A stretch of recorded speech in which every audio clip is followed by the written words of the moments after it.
Well, here we are at PAX Melbourne, Australia. It's October 2019 and there are a gazillion people coming in. There's some amazing looking people as well. So I'm a bit excited and a bit terrified all at the same time. So let's go in and have a look. Here we are at PAX Australia, Melbourne, Tabletop Nights reporting. Look, there's lots of digital kind of funky stuff with 3D surround, high-res graphics, great visuals, exciting gameplay. Why would you do that when you could be at home playing Catan, honestly? So here I am with Ruben, the director of No Moss Studios. So we've gone right to the top here. How you going, Ruben? Great, thank you. It's a great show. It's very, it's busy. It's always exhilarating. Have you done PAX before? We've done it for the past 2 years, yeah, but this is the first time we've had like a lot of stuff around. We've got a big arcade cabinet. It's all kind of big stuff. Yeah, it feels more open than last year. A lot of it was sort of crammed in one section, but now we can actually see what you guys are doing. Yeah, I mean, the indie scene is really picking up. So, of course, as it grows, there's more and more booths. It's great. I love it. So what's No Moss Studios' vision? What are you trying to do? Yeah, our mission statement is to bring games to everybody. So that kind of applies to us in a number of different ways. One of the things we really love doing is making games for a number of different platforms and taking things that like games have been a bit experimental or haven't really seen much success and really trying to drive the business behind that as well. Okay. Yeah. Well, look, we're a YouTube channel. Yep. Board games is our jazz. Awesome. I love board games myself. Awesome. Because what I've always said to my sons, one of who's holding the camera, is get off that bloody computer, stop clicking, and interact with people. Yeah, now, I know the world's changed a bit, but what are you doing in that sort of board game space? Yeah, totally. So a lot of the stuff we're showing here is our internal projects, but one of the bigger things that we also do as part of bringing games to everybody is work with clients to develop games. For example, board game clients. So we're talking to a lot of different game companies who have produced physical games who want to have digital board games to go along with. Whether that's to kind of augment something like a Kickstarter, like as a back reward you also get a digital copy of the game, or even just to broaden the reach to more audiences. Right, so what if they brought you a really crap game? What would you say? Well, we're game designers ourselves, and I play a lot of board games. I have a few board games that I've been kind of cooking up in the back of my mind as well. So anytime somebody comes to us, even if I think there's something that doesn't work about a game, we're there to help them, right? So I'd talk to them and say, hey, this works pretty well, but maybe have you tried this? Or even, this works really well for a physical format, but if you want to do digital, maybe we can try it in this way instead. I like your thinking. I think everyone has good ideas, and it's just back and forth and the iterative process that helps to kind of tease them out. Cool. So what's the really big thing that you're showing here today? Well, if you turn the camera 90 degrees that way, we've got a big arcade cabinet that we're showing off, which we're really happy. It's been in development for a while, and this is the first cabinet that has actually been sold. It's going to Perth after the show to be placed in an actual physical arcade. We've also just released a game yesterday on Nintendo Switch called Duped. So if you want to check out Duped for Nintendo Switch, you can do that as well. Fantastic. Now, that says The Expanse. Yep. Is that based on the book, based on the TV series? Not, sorry. The name of the game is Beam Team, but I'm a big fan of the book and the show as well. So when we needed a name for the map of all the planets, I thought we'd just sneak in a cheeky reference. Because the font looks kind of familiar as well. We're trying to keep it similar for the reference, but not so similar that we're stepping on Amazon's toes. So no lawsuits coming? No lawsuits yet, thank God. Cool. So how do people get in touch with you about working on a project for them? Yeah, totally. Our website is studios.nomos.co. studios.nomos.co, and that has links to all of our games as well as some of the stuff we've done for clients. If you're interested in making a digital version of your board game, definitely reach out to us. Awesome. Thanks for your time, No Ruben. worries, thank you. Great to talk to you. Cheers, mate. So, Geoff, here we are at the Reaper Paint and Take store. Yeah. Can I take them instead and just paint them? I don't think it works that way. I think they actually want to witness you painting. You need some sort of proof. Proof that I've painted it with my own... What if you paint one for me? Can I take that one? I don't know. Right. What's happening? So we're running a convention mega game called One Shot Western, where all the attendees can come to our little corral over there, Purgatory. Right.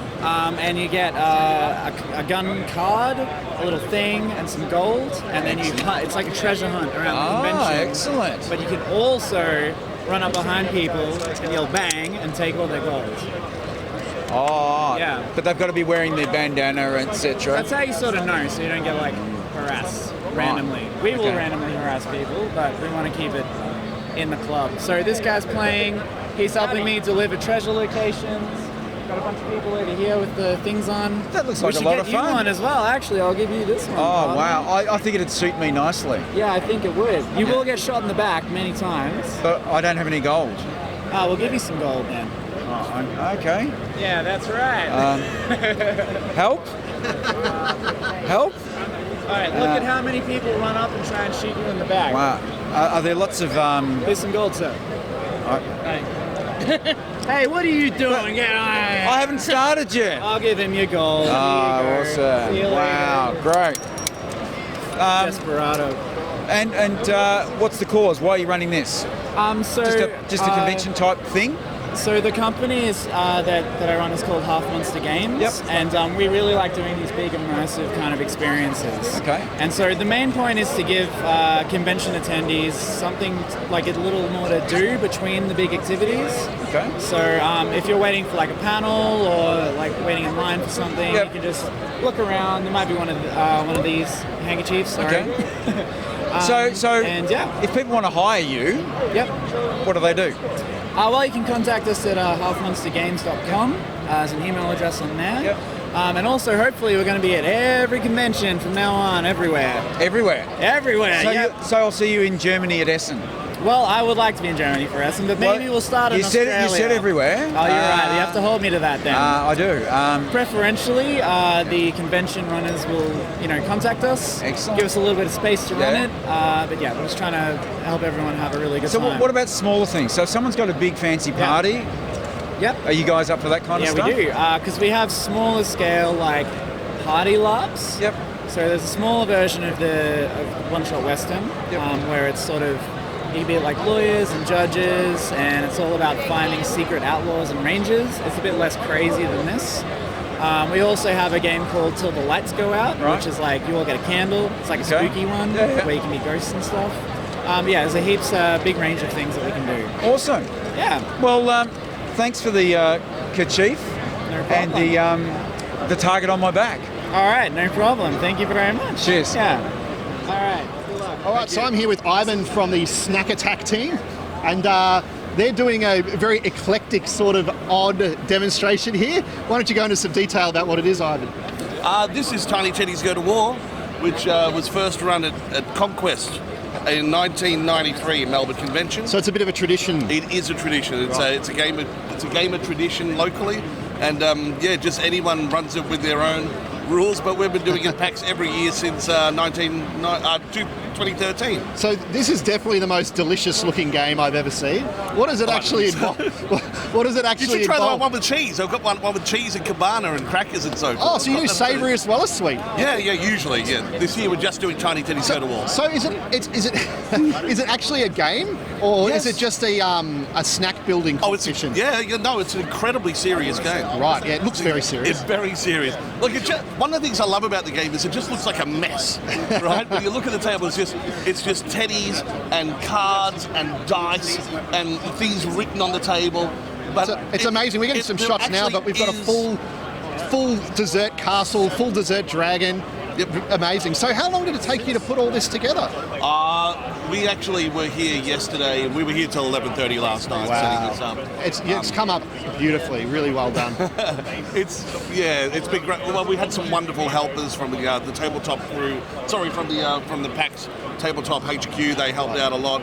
So And is this for anybody to just come up and play, or is it? Absolutely, we're running 10 times over the weekend. Yeah. Yeah, that's really generous and a really good job of you guys. Well, it's not generous for me. It's like because PAX actually reimburses for it. So Oh, well, this is a special PAX event. So Yeah, awesome. I Well don't done, know if PAX. PAX actually realises that they do this, but So the question on everyone's mind is, who gets to eat it at the end? oh, you get to eat the dead.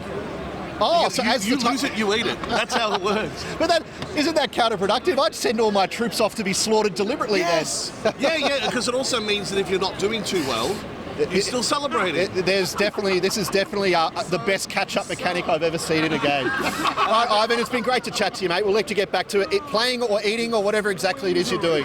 Have a bear. Oh, Don't love a bear. forget to have a bear. Delicious corpses.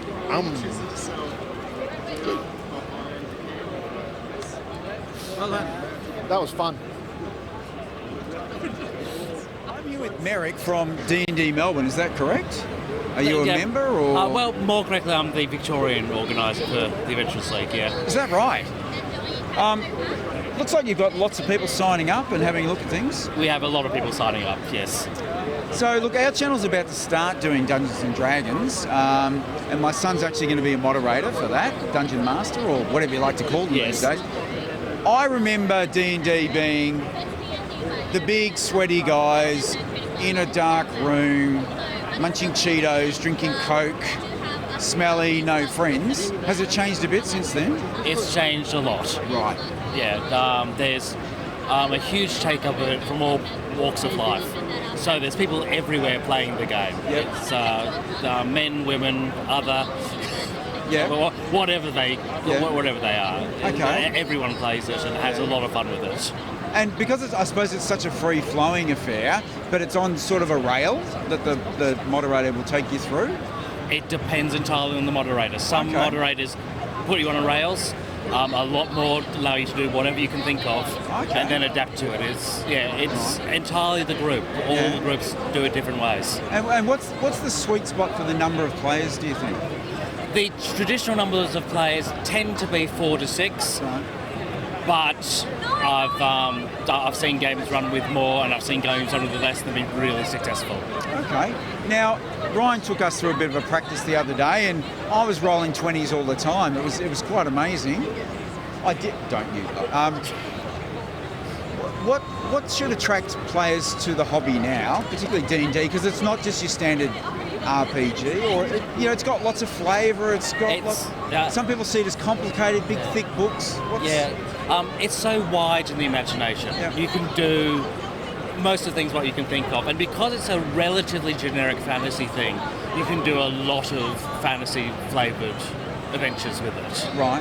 So we look at the Lord of the Rings as being the kick-off for the hobby. Everyone knows Lord of the Rings, but then you go and look at we've got Harry Potter, we've got Taldori, we've got all these amazing settings, and D&D takes them all in and says, hey, let's see how we can do that.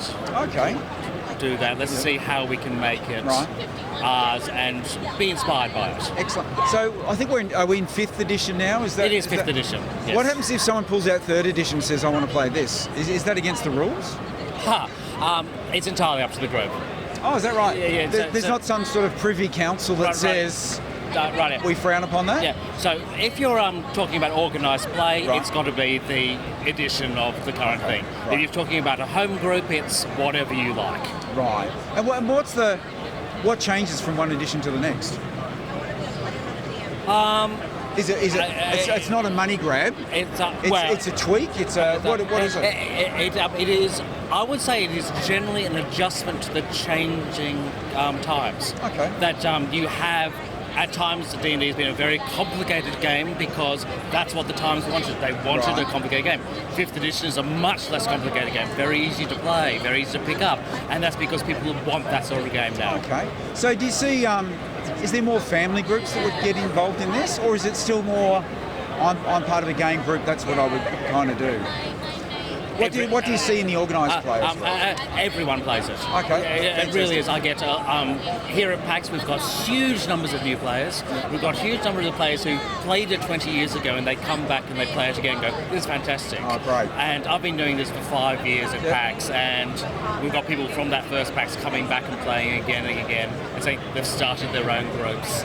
And then you've got the people who've played a couple of times and they come to see how other people do it. Because each game is individuals, all different. Fantastic. Well, thanks for giving us your time, Merrick. It's been great to talk to you. Get on D&D, watch us on Tabletop Nights. I think you're going to love what we come up with. Hopefully we play it to the correct standards, son. I'll be watching you. But again, thanks for your time, Merrick. Thank you. Cheers. Yeah, we'll head back. We'll let them know as we got one.